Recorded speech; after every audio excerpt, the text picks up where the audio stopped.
Katie Price has revealed she's organizing her terminally ill mom's funeral after accepting she's dying. Katie's mother Amy was diagnosed with idiopathic pulmonary fibrosis in 2017. The illness causes scarring to the lungs, which reduces the sufferer's ability to breathe. There is currently no cure. Now in Katie's new book, Harvey and Me, the former glamour girl has admitted she's come to terms with the diagnosis and is planning for her mother's funeral. She wrote in the publication, out today, "I had all these thoughts running through my head and all these fears about the future, so I can't even imagine how my mom was feeling. She's an extremely strong woman. I know that she's accepted it, and even though I'm sure it's on her mind every day, she doesn't dwell on it. As I said, she's always been the opposite to me when it comes to things like that.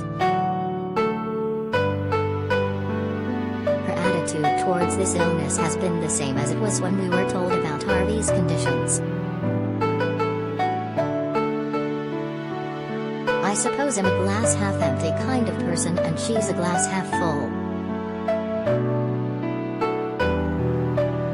Katie, who has a close relationship with her mother, continued, "But I've accepted it now because I have to. She has an incurable disease and that's just the reality of it. I know it sounds awful, but once we knew the prognosis, I even spoke to my mom about her funeral and what she wants for it. I think it's much easier to organize a funeral if you know what they want."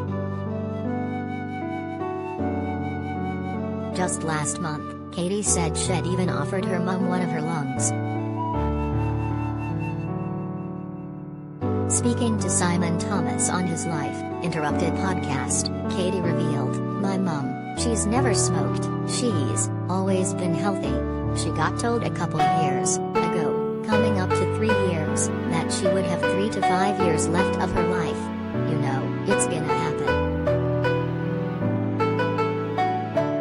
What is idiopathic pulmonary fibrosis? Idiopathic pulmonary fibrosis is a lung disease that around 6,000 are diagnosed with every year.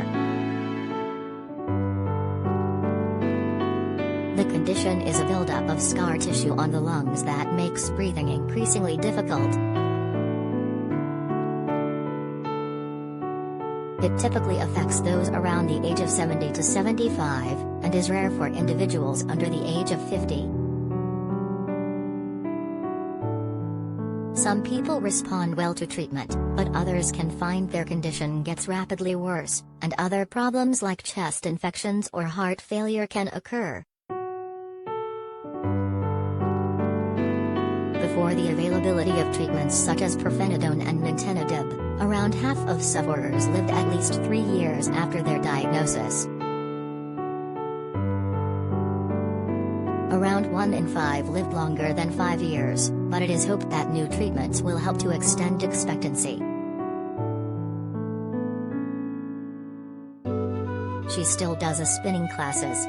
She's got like 34% left of her lung capacity, so she has started oxygen, which isn't nice to see because in my head, it's that once you start the oxygen and you need that, you know it's coming.